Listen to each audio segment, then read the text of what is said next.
Terima kasih Anda masih bersama kami. Bagi Anda yang baru saja bergabung, kami hadirkan kembali berita utama hari ini.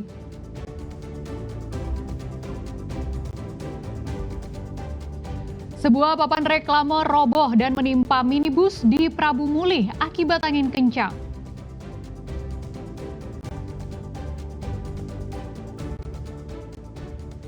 Seorang pria di Kota Palembang disiram air keras oleh orang tak dikenal. Korban menderita luka bakar di wajah.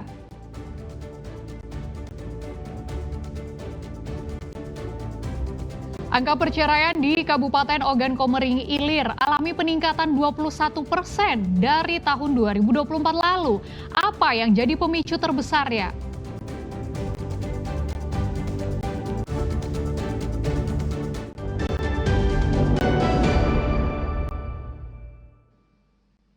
Seorang pria di Kota Palembang disiram dengan menggunakan air keras. Akibatnya, korban menderita luka bakar di wajah hingga matanya terancam kebutaan. Belum diketahui apa yang menjadi motif para pelaku menyerang korban. Luka bakar di wajah hingga matanya terancam kebutaan. Beginilah kondisi Eko Saputro saat ditemui di rumah orang tuanya di Jalan Kiai Haji Asari, Lorong Hijrah, seberang Ulus 1 Palembang pada Sabtu siang. Pria berusia 37 tahun itu telah menjadi korban penyiraman air keras oleh seorang pria tak dikenal. Penyiraman air keras ini terjadi saat korban hendak menemui temannya di Jalan Kiai Haji Asari, Lorong Tuan Putri, Palembang pada 19 Desember lalu.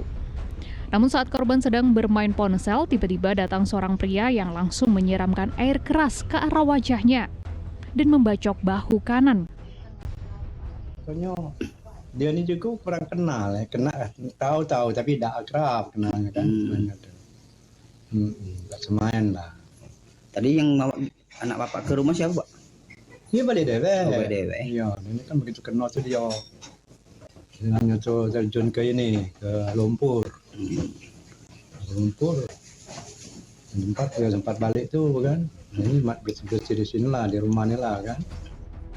Belum diketahui pasti apa yang menjadi motif pelaku sampai tega menyiramkan air dan menikam korban. Kasus dugaan penganiayaan ini telah dilaporkan ke pihak kepolisian. Dedi Ruansyah melaporkan dari Kota Palembang. Panik saat adanya penggerebekan oleh pihak kepolisian, seorang pria di Kabupaten Muara Enim tenggelam usai terjun ke Sungai Lematang. Korban ditemukan 2 hari kemudian dalam kondisi meninggal dunia. Seorang pria warga desa Teluk Lubuk, Kecamatan Belimbing, Kabupaten Muara Enim, tenggelam di Sungai Lematang pada Kamis sore. Korban tenggelam diketahui bernama Reno Saputra, seorang pria berusia 32 tahun. Ia ditemukan dalam kondisi meninggal dunia mengapung di tepi Sungai Lematang yang berjarak sekitar 3 km dari titik awal tenggelam. Menggunakan perahu karet, petugas yang telah mencari keberadaan jasad korban selama 2 hari langsung melakukan evakuasi dan membawa jasad korban ke rumah duka. Pihak keluarga menolak proses otopsi terhadap jasad korban dan memilih langsung memakamkannya. Diketahui sebelumnya, korban loncat ke sungai karena ada penggerebekan yang dilakukan oleh pihak kepolisian dan diduga korban panik lantaran dicurigai sebagai pelaku tindak kriminal. Korban ditemukan jam 7, lebih kurang jam 7 pagi dalam keadaan meninggal dunia di pinggir sungai dengan radius lebih kurang 3 km oleh tim SAR gabungan dan dibawa ke rumah duka menggunakan ambulan. Untuk tim yang terlibat yaitu tim SAR gabungan Basarnas, TNI Polri, BPBD, Polres Damkar, dan masyarakat sekitar. Untuk tim gabungan telah dikembalikan ke satuannya masing-masing. Sekian. Kasus ini tengah ditangani oleh pihak kepolisian. Muhammad Ardi melaporkan dari Muara Enim. Angka perceraian di Kabupaten Ogan Komering Ilir, Sumatera Selatan terus mengalami peningkatan di tahun 2025. Bahkan peningkatannya mencapai 21% dari tahun 2024 yang lalu.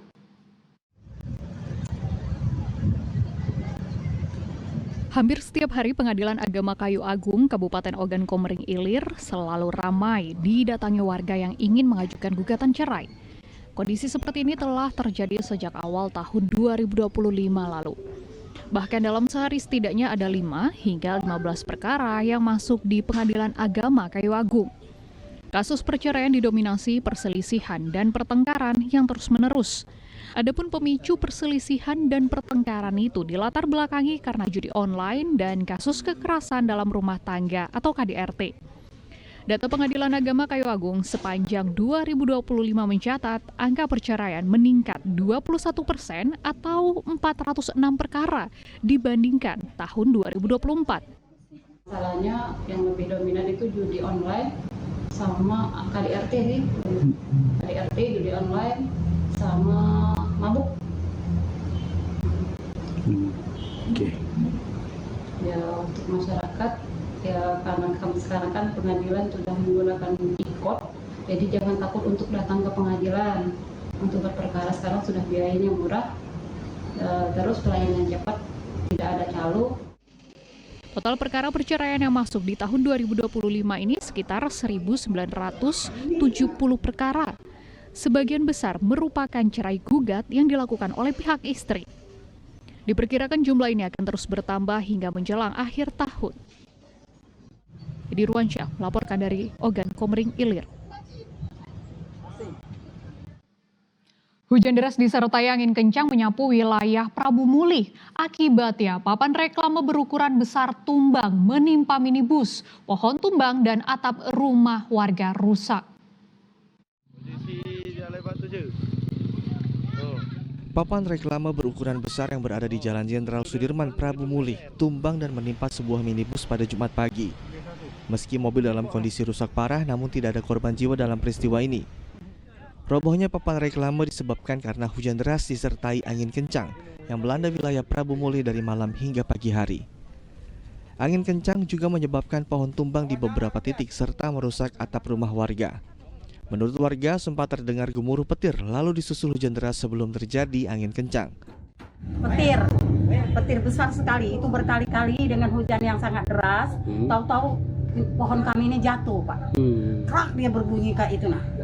Rupanya 2, ini jambu 1, itu kelengkeng sama ada jambu 2 pohon. Ini dibantu dengan BPBD Prabu Mulih prioritaskan evakuasi batang pohon yang menutup jalan agar lalu lintas kembali normal. Dari semalam kami sudah menangani beberapa titik kayu roboh, tapi kami utamakan memang akses jalan yang tertutup dulu. Jalan-jalan yang tertutup oleh kayu roboh, sudah ada beberapa tempat di kelurahan yang ada di Pramulih. Nah pagi ini kami lanjut ke kayu roboh yang menimpa rumah. Warga yang rumahnya rusak berharap mendapatkan bantuan dari pemerintah setempat. BPBD mengimbau warga tetap waspada mengingat cuaca buruk diperkirakan akan melanda wilayah Prabu Mulih dan sekitarnya. Didi Ruansyah melaporkan dari Prabu Mulih. Perang terhadap peredaran narkoba terus dilakukan oleh Badan Narkotika Nasional Provinsi Sumatera Selatan. Baru-baru ini mereka menangkap 5 orang di kampung narkoba di Kabupaten Banyuasin. Berikut barang bukti sabu-sabu dan ekstasi.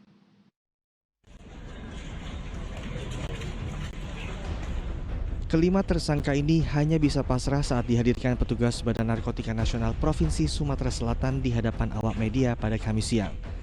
Mereka merupakan bandar, pengedar dan kurir narkoba yang ditangkap petugas BNNP Sumsel di sebuah kampung di kawasan Kenten Laut, Kabupaten Banyuasin. Barang bukti 574 gram sabu-sabu dan 5.493 butir pil ekstasi disita petugas dari tangan para tersangka. Kelima tersangka sudah lama masuk dalam target operasi pihak BNNP Sumsel.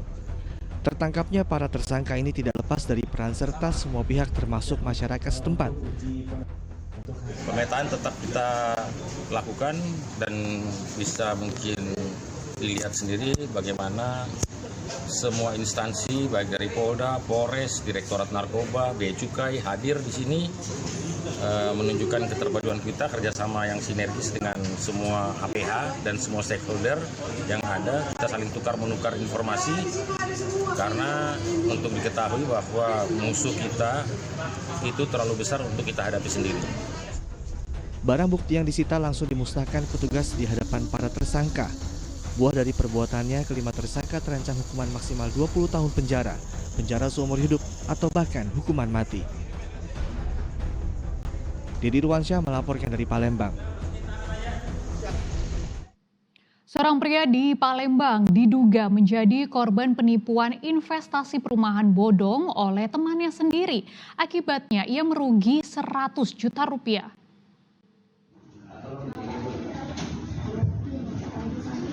Berharap keuntungan dengan berinvestasi properti, pria bernama Ki Agus Jamaluddin justru menjadi korban penipuan dan penggelapan. Akibatnya warga Pelaju Palembang ini kehilangan uang sebesar 100 juta rupiah. Atas kejadian itu, pelapor melaporkan terduga pelaku berinisial ME, MG, dan SA ke polisi. Mirisnya salah satu terduga pelaku merupakan teman korban. Kasus ini berawal saat ME menawarkan investasi pembangunan perumahan di kawasan Kalidoni Palembang kepada pelapor pada tahun 2022 lalu. Untuk meyakinkan pelapor, dua pelaku lain MG dan SA berpura-pura menunjukkan lokasi yang akan dibangun perumahan, sehingga pelapor pun percaya lalu menginvestasikan uangnya sebesar 100 juta rupiah. Sayang, bangunan perumahan yang dijanjikan hingga kini tak kunjung terrealisasi. Saat dilakukan cross-check, ternyata proyek tersebut adalah fiktif. Diduga pelaku ini kan ada 3, ME, MT, dan SA. ME ini adalah teman daripada klien kami yang menawarkan untuk menginvestasikan sejumlah uang 100 juta pembangunan rumah. Nah, kemudian kedua diduga pelaku ini atas nama MT dan SA ini berperan sebagai penunjuk atau yang memberitahu oh ini lokasi tempat pembangunannya. Namun setelah di cross check, tanah tersebut tidak ada sangkut pautnya. Pelapor melaporkan para pelaku setelah 2 kali somasi dan upaya perdamaian yang ditawarkan tidak diindahkan para terlapor. Pelapor berharap polisi dapat menangkap para terduga pelaku untuk mempertanggungjawabkan perbuatannya. Didi Ruansyah melaporkan dari Palembang. Laporan tadi mengakhiri berita Sumatera Selatan hari ini. Jangan lupa pastikan Anda subscribe channel YouTube Liputan 6 SCTV Daerah. Saya Frin Meria pamit, selamat beraktivitas dan sampai jumpa.